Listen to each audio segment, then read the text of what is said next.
Kathy Glenn. Students will soon be able to rent their textbooks on campus. Beginning in the fall, a new rent-a-text program will be set up in the bookstore. Books will be available for rental for about half the purchase price. More than 400 campus bookstores around the country have signed up for the program. And finals are almost here, and that means the Richter Library will be extending its hours starting Sunday. The Richter Library will be open 24 hours. The library will be open all day and all night through May 11th. It will close at 7 p.m. on the 12th.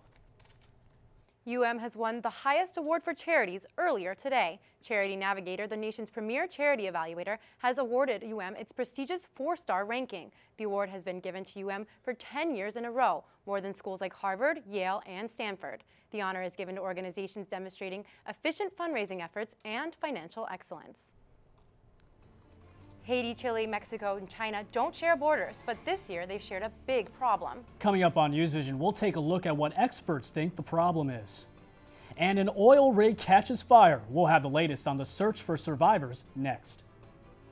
This portion of UMTV is brought to you by the University of Miami and Nova Southeastern University Center for Autism and Related Disabilities. The organization provides free services to individuals affected by autism and related disorders.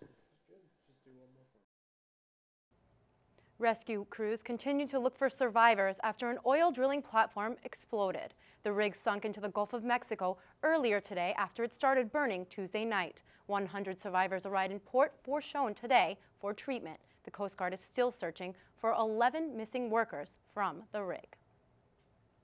Airports continue to reopen and offer services to Europe, despite a volcanic ash cloud covering the continent. The ash cloud was so thick that more than 10,000 flights were canceled this week, including ones from Bangkok, Thailand. Airlines lost more than $2 billion because of the shutdowns. Flights began resuming to the continent Monday, and 22,000 were expected to take off today. The volcanic eruption in Iceland hasn't been the only trouble brewing in the Earth's crust this year. Brittany Patterson joins us now with a look at seismic problems throughout the planet. Thanks, Brian. It's only April, but it seems as though there have been more earthquakes this year than ever before. The number of quakes has sparked concerns that there's a link between them. China is the latest country to be struck by a devastating earthquake. It all began in January in Haiti, and then Chile, the Baja region, northern Sumatra, and finally, China.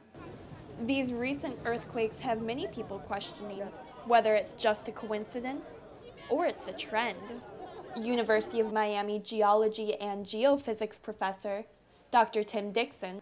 There is some suspicion that there are some linkages and some causal connection. When something like Haiti happens, followed by the one in Chile a month later, we think, boy, there must be some connection here.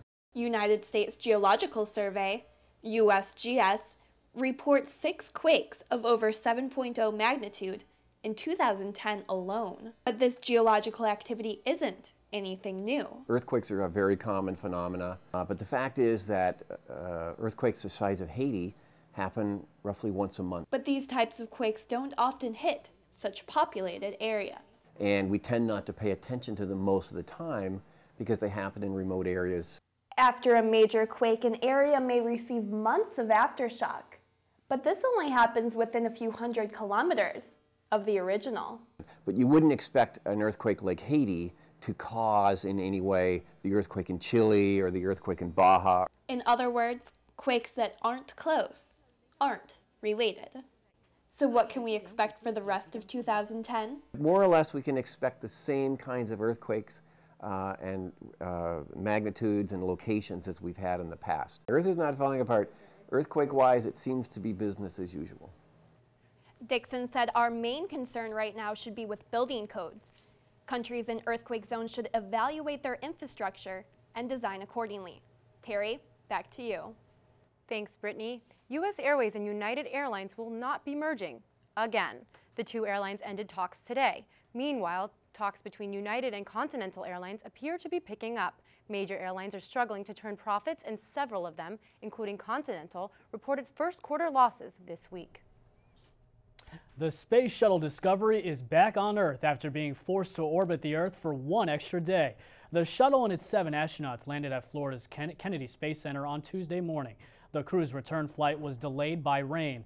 Discovery's 15-day journey finished with a rare flyover of America's heartland while returning to Florida. The shuttle Discovery will retire after its last flight in September. Next on Newsvision, will there be good beach weather this weekend? Julie Phillips will have her extended forecast. And coming up in sports, the NBA playoffs are underway. I'll have some highlights from a Texas showdown in Dallas.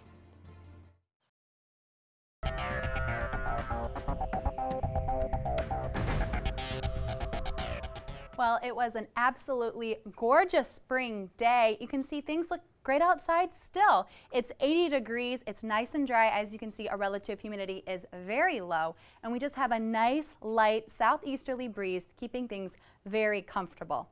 Our highs today were pretty normal for this time of year, in the mid to lower 80s. It hit 82 in West Palm Beach today, 81 in Fort Lauderdale, 85 here in Miami. And things have been pretty rainy these past few days, so it was nice to see some sunshine. And the reason that we saw that today, as to take a look at the satellite, was because of this area of high pressure that has moved in, and that's giving us this nice dry air mass. However, off to our west, this is a totally different story. There's a system here which is bringing a lot of stormy and wet weather to the Central Plains and Texas, some becoming severe tonight, and unfortunately all that wet and stormy weather is going to move into our area, but luckily it's not going to make it until Monday, and we are going to stay nice and dry through the weekend. But for tonight, things look nice and calm, very mild. Our low tonight should be 69 degrees. Some patchy fog may make its way into your neighborhood, especially if you live in inland areas. And tomorrow, well, we have a fantastic Friday in store for you. Our high should be 84 degrees with lots of sunshine, a comfortable breeze. And as we head into our 5-day extended forecast, we see that you really need to hit the beach this weekend. Things look great. Our highs will be in the mid-80s with plenty of sunshine. Monday, some stormy weather does move in, but that'll be gone. By the end of Tuesday, just a few stray showers. Now let's go right to Corey Richard, who has more in sports. Thanks, Julie. The Miami Hurricanes baseball team continued its winning ways Wednesday night by defeating Bethune-Cookman 5-2 at Mark Light Field. Winners of 5 in a row in 13 of their last 15 games, the Hurricanes will now turn their attention to the upcoming 3-game road series against the number 6 ranked Florida State Seminoles this weekend. Game 1 will be Friday night at 6, and all 3 games can be heard live on 90.5 WVUM or online at WVUM.org. The 2010 NFL Draft will finally take place tonight. For the first time ever, the draft will be held on 3 separate days starting tonight at 8 p.m. 4 Miami Hurricanes have the chance of being selected this weekend, including linebacker Darryl Sharpton, offensive tackle Jason Fox, cornerback Sam Shields, and tight end Jimmy Graham. Projected as a 3rd-round pick, Graham appears to be the most highly touted prospect for the Canes this year. To the NBA playoffs now. After falling short in Game 1, the San Antonio Spurs went back to work last night in hopes of evening up their series with the Dallas Mavericks. Sit back as we take you to round 2 of the battle for Texas. There's Spurs head coach Greg Popovich putting his normal game face on, and so is Tim Duncan. 5.5 minutes to go in the second quarter. San Antonio up 6. Richard Jefferson stuck in the corner. Oh, wait, no, he isn't. Goes right around Dirk Nowitzki for the reverse layup. Jefferson finished with 17 points in the first half. Fourth quarter now with the Mavs down 8. Jason Terry brings Dallas within 5 with a big 3 from the corner. He's happy, and so is the crowd. But this night would belong to Tim Duncan, scoring at will over Brendan Haywood here. And the abuse would continue now driving the corner. Duncan nails the runner over Haywood. And just for good measure, Duncan puts the game away with this J over Dirk Nowitzki. And as usual, Duncan keeping it classy. And this is a first. Mavericks owner Mark Cuban not liking what he sees. The Spurs go on to take Game 2, 102-88. And as we look at some of the numbers here, Duncan finished the game with 27 points and 17 rebounds. As for Dallas, Dirk Nowitzki finished with a big night as well for himself, posting 24 points and 10 boards. Earlier today, UMTV's Michael Perchik sat down with men's basketball coach Frank Haith. Haith told us his thoughts on what it's like being an African-American coach in the NCAA. I'm very fortunate to have the opportunities I have.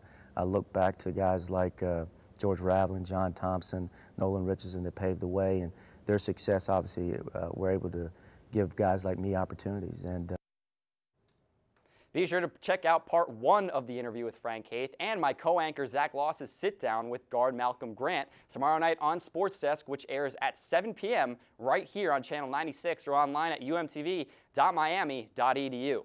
And that's it for sports. Terry and Brian, back to you.